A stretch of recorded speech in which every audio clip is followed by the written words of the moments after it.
If it tells me, go in, tell me if I'm live or not. We'll see. What if it pops up here or not?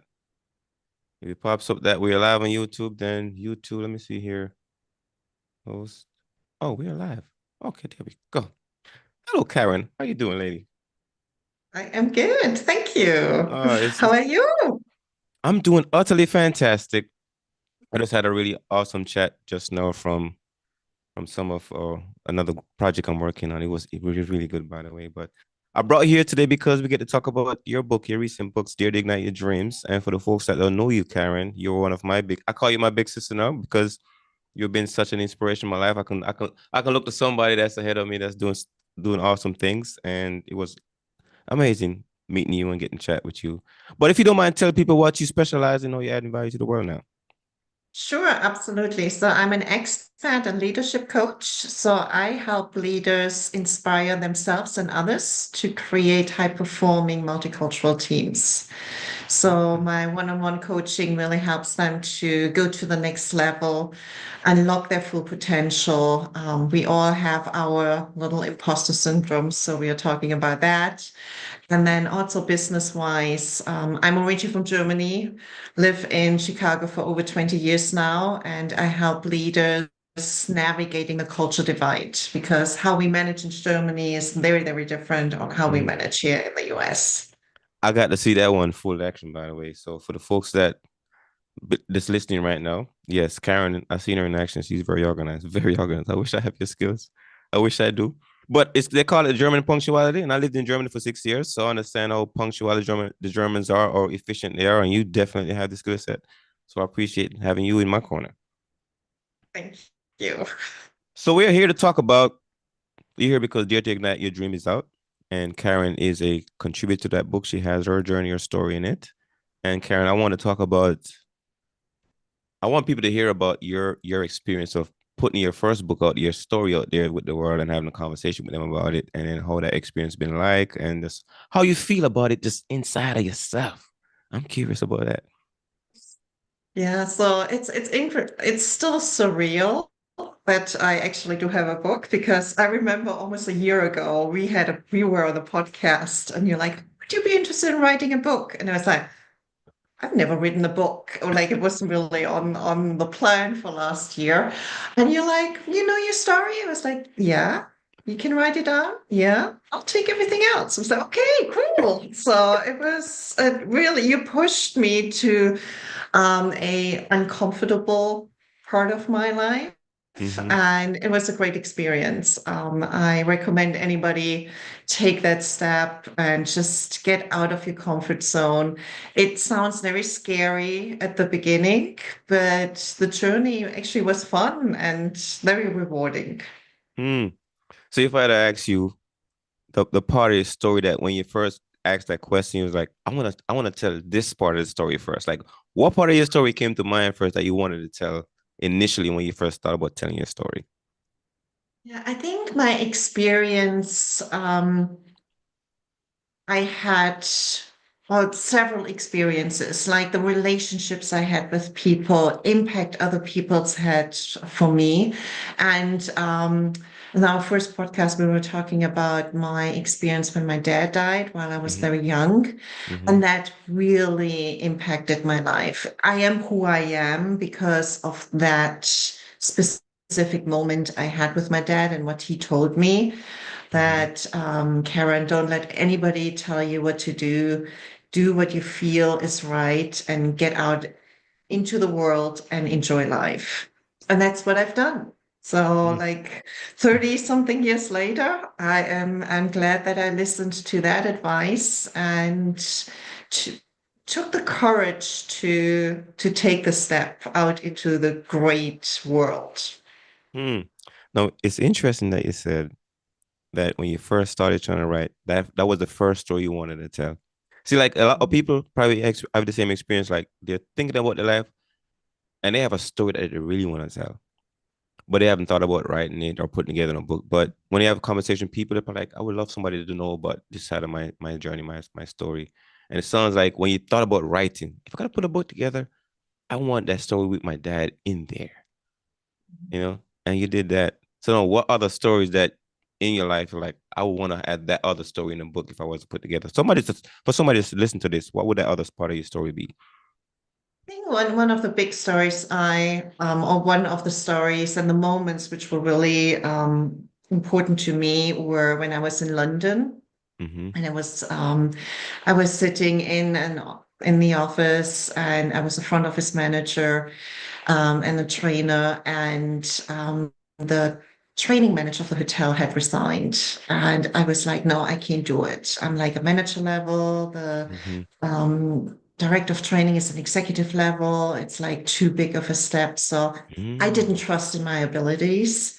But the front office manager at the time, he actually said, you should apply, you can do it. And he took the time to sit down with me and go through the job description and go through, hey, can you do this? I was like, yes. Can you do that? Yes. Can you do that?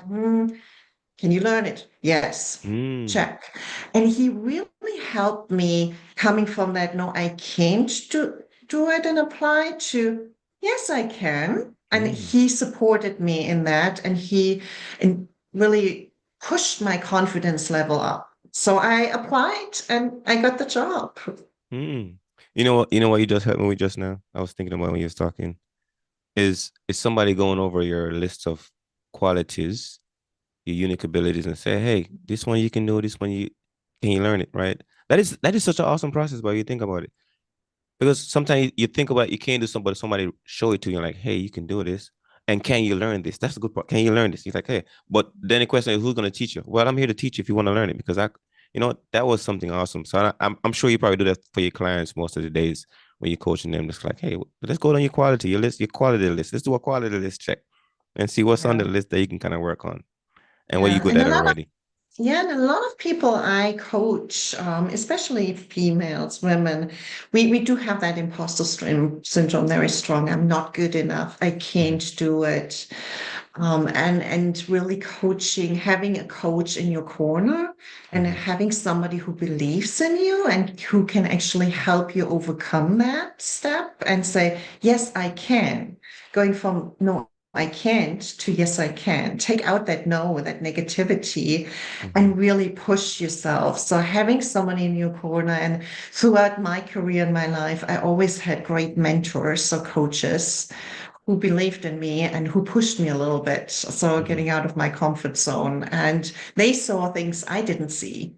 So from your perspective, like having someone from the outside and asking them for feedback and help. Um, Nobody likes to ask for help. Everybody loves to help. mhm. So I know the answer to this question, but I'm gonna ask because I want to know what you think. So if you had to say, like, what is one of your like superpower, like one of your best qualities that you have that people like compliment you on, but you probably don't take that serious? Ooh, my positivity and optimism. My glass is always half full. I'm always smiling. So it's me. I take it for granted because this is me, but a lot of people love that about me. It's like when I'm working with people, when I'm in a room, or even like just yesterday, I had a call with somebody and they was like, I love your energy and your smile. It was like every time you're on the call, it's just like it lights up my life. And that's nice to hear. Hmm. Here's my answer to that question. Here's my answer. And the only reason this stood out to me, Karen, because I struggle with it so much. Like I could sit here and cry tears to you how much it has embarrassed me in my life. Is that made me feel like I wasn't the greatest, like I wasn't like measuring up. And that is being organized. Like it has been like something that I work so hard at. But when I'm running, it's like it comes so easy to you. So, but I don't know if you probably just like take it for granted. But I'm curious to know how that skill set about you becomes so proficient, so efficient. Like, how did that work for you? How did that happen? Oh, good question. I have no idea. I think I've always been a looking at opportunities and not the problems, looking Mm-hmm. at, hey, I can learn from the mistakes. I don't know. I can learn it. It's always been ingrained. I think it does have to do with my upbringing. Like my Mm-hmm. parents had been really encouraging. they always encouraged me to do things. So it was like, I don't know, it's like try it. Mm-hmm. Even like eating as a child. It was like you can't say you don't like it until you try it. So Mm-hmm. little things like that. And I do believe in a higher power Mm-hmm. where we can tap into that power and the Mm-hmm. energy and really move things if we tap into anabolic energy, positive energy. It and life is so much more fun that way. Like I don't want to be grumpy. Mm-hmm. And I tell you something that also rubs off when you occupy that energy. You got that young personality. You don't age that fast. You're like, because I notice people that have very positive energy, they look very like alive, like the aliveness is in them. Like, yeah. So even, I do get compliments. And I was like, actually, you look very young. I'm like, yeah, because I think very positively. I'm very optimistic, and I think I saw that in you as well. So that's something that I can compliment you on as well, as far as your energy wise. Like it's good being around you. Like Karin, I like being around you because you got really good energy. Some people's like man, you just caught me 2 cells of battery just now. Like no, you just gave me 2 cells of battery. I'm being around you, so I recognize that in you as well. Yeah. And Dito, same here. It's like we always have a great conversation. And there's always some laughing and smiling and Yeah. yeah, good energy. Mm. So let me go back to Dare to Ignite Your Dreams, because Mhm. you consider yourself an immigrant in the United States. You've been here for 20 something years. A little bit. You said, oh, how many years? 22, Okay, I think I outdo it. I'm a year 26 now. I got here 1998. When did you get here? 2003. 2003. Okay, cool. All right. So we close. But yeah, I'm a big fan. I'm a big fan of the United States. But I'm also a big fan of Germany. Because I got there in 2004, like right after you left. I think we just switched Okay. places. We kind of trade places a little bit. Yeah. Yeah. But I visited one of my favorite places. I was in Mannheim, Germany. I don't know if you remember that location, but that's one another place where a lot of military bases was at. A lot of them closed down now, but I'm a big fan of German people. I am. Like I got some of the best treatment from them. So when I met you, I'm like, hey, Karin, it's just like some people take care of me back in the day. But going back to your story and being an immigrant in this country, I'm curious to know what that experience is like for you. Yeah, I think like I moved from Germany to London and started from scratch. And Mm-hmm. then I moved from London to the US and started from scratch. I did not know anybody. So like moving to another country and being an immigrant or an expat is Mm-hmm. super scary. Like you don't know anybody and especially here in America, like everything is very different than the US. So you coming in, you're nobody. You don't have a credit check, you can't do anything Mm-hmm. and how life is very different here. So in Germany, obviously, yes, very to the point, very organized, everything, lots of bureaucracy, while here it was easier to get things done, but differently. So how you talk to people, how business is done, how you build relationships is very different than in Germany. So it was definitely scary, but also cool and exciting. Mm-hmm. And I made some great friends. And I was only planning to be here for 2 years. And look Two, at me now, like 22 years later, I'm still here. So the US has really some great positive things. I think we can learn from each other. And I'm often sharing the German philosophy or how I see the world. mm-hmm. And it's really a collaboration and sharing. If you're curious, it Mm-hmm. really can enrich your life if you're living somewhere else. Mm. So London, then the US. And you see, start from scratch in both locations. That's a lot of courage, Karen. That's a Yeah, lot of but you courage. know what? If you don't dare to do it, you'll Mm. never achieve it. And the worst case that could have happened is, yeah, I don't like it, and I go back. Mm. And look Mm. at me, I like it. Keep still going forward, still going forward. Still going forward, yes. So what really made you like, I'm staying in the US? It's kind of like home. I do like it because people are really, a lot of people around me are optimistic. stick to my friends. I had some great career opportunities here. So it's like if you want to change, pivot, grow your career, I personally think it's easier here in the US. Mm-hmm. And even setting up my business over a year ago, it was super easy to set up a business. And like within a day, I was registered and Mm-hmm. I had everything I needed to actually run my business. Like in Germany, it takes weeks to Mm-hmm. do that. So life is easier here. And not as much bureaucracy. And I think people in general, it's all about relationships here in the US. And if you build strong relationships, you can move mountains. Hmm. I know you talk a lot about some of your story in your book as far as how you moved and shifted around, how you started, how you got here, like kind of talk to people to how they got here. Did I answer the question? How do you get your Karen? Well, go read the books, get some more information about it. But I liked how you kind of worked through your process of getting here because a lot of people get here differently, right? But then you decided to stay here because you enjoy the environment. But then you mentioned something that's not about like starting your business and somebody, maybe an immigrant that's thinking about starting a business. I know you probably a citizen now, but still, we still got immigrant mindset.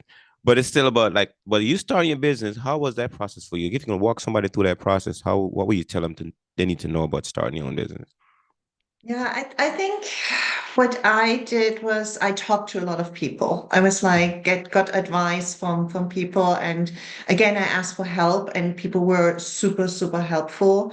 Gave me here's what you need to do.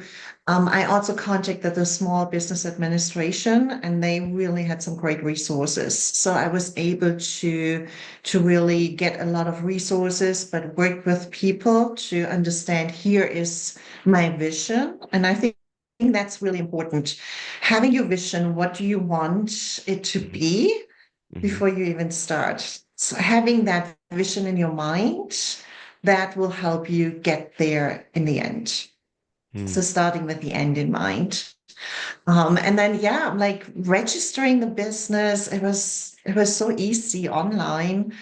And then getting a business plan together, I think that was the most difficult part for me, like really Mm-hmm. sitting down and thinking about, hey, what does my business gonna look like? So that took quite a lot of time, but I'm also a perfectionist. Some people it doesn't take that long. It took me far too long. Because I wanted to have it perfect. Hindsight, no, it does not have to be perfect because you will pivot throughout. So that would be my biggest lesson for anybody who starts a business. Like it doesn't have to be perfect. Just start it. And Mm. then you grow into your business and the business grows with you. So I assume that a business plan probably like you execute probably a percentage, but the rest of it you kind of like make up as you approach those obstacles probably. Mm. Yeah. And a lot of people use a business Canva. Yeah, I did the full-blown business plan, like 30 pages. So it took me a couple of weeks or months to put it together.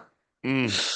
Okay, so if I ask you this question then, you mentioned the vision. So what is that actual vision now after you start in business? You plan it out, but now you're in it. So what is the vision for your business now? So I really envision to work with different companies and help them grow the people in the company. So doing the coaching one-on-one or group coaching, it gives me really great satisfaction to see somebody move through the stages. Mm-hmm. And then also continuing to facilitate workshops. I'm my one of my or my mission and my purpose is making a difference, one lead at a time. So I want to make sure that we help leaders be effective and impactful so they can help their team members in the workforce. So Mm-hmm. continuing with my workshops and the programs, and I just signed up for a speaker academy. So continuously Congratulations. learning. What else am I going to do? So I'm going to start looking into that and creating my keynote speech so I can also be a public speaker. Mm. I'm clapping for that one. Thank you. I'm clapping for that one, Karen. That is direction to go. I think speaking is just I think it's an incredible skill set, and not a lot of people have it. I mean, most people speak, but like asking them to speak is a different thing. They will speak to you, but when you ask them to speak, they're like, I don't want to speak.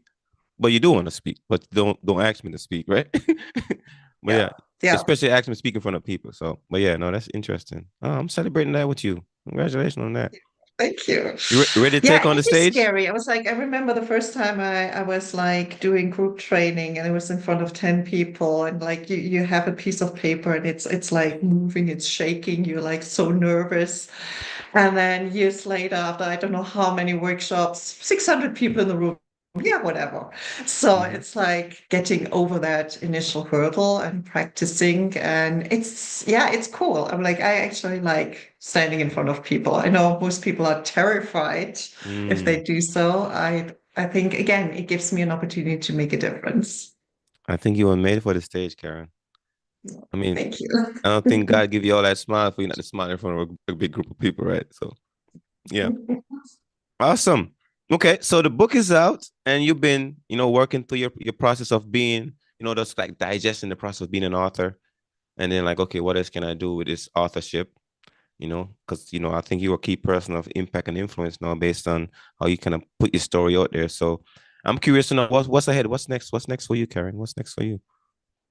I actually would like to continue working with you and helping other people write their story. I'm Mm, like, it was so scary to think about, oh gosh, I'm going to write a book. But then going through a group with a group of people through the process and you leading us through it too, mm-hmm, it was super exciting. And actually, in the end, it was easy. It was like mm, you just have to overcome the first thing. So, looking forward to working with you and the group and helping others mm, have their opportunity to write their own books. So mm. that's next. And maybe one day you can take them on a tour on the world and see the world like your dad advised you to do. You can like go do some stuff and take some folks along the trip with you. So, but yeah. Yeah. Hmm. Yeah, and it's so much more fun with people. And I think having the support from a group makes a huge difference. I would never have written the book by myself. Hmm. But having that group and the accountability, and we help each other go through certain aspects and helping each other with our expertise because we all have different strengths. Mm-hmm. And that was really great to actually do that in a group setting. Hmm. There's a saying that if you find something that you love doing, do it with other people, because it's way more fun when you do it with other people. Way more joyful. So I find something I love doing, and I'm like, hey, how much people can I do it with? Because I can get a lot more joy from doing it with other people. So you was one of those people. So thank you so much for the generous use of your time and hanging out and just keeping me organized, by the way. So yeah. All right, Karen. So if people gotta find you and work with you and connect with you, like how can they do that if they want to do it? So yeah, just go on my website, dynamisc.com. Dynamis is the Greek word for power and ability, because I Mhm. help people unlock their full potential. And then also I'm on LinkedIn, so happy to connect with people and chat. And I'm always available for video chats. I love to connect with other people and get to know other people. So dynamisc.com is the best way to connect with me. All right, that is perfect. And with that, folks, if you tune in today on Pandora's Awareness Podcast, you get to hear from Karen, and she's my big sister now, by the way. So nobody's trying to steal her from me. We're gonna be hanging out for a long time.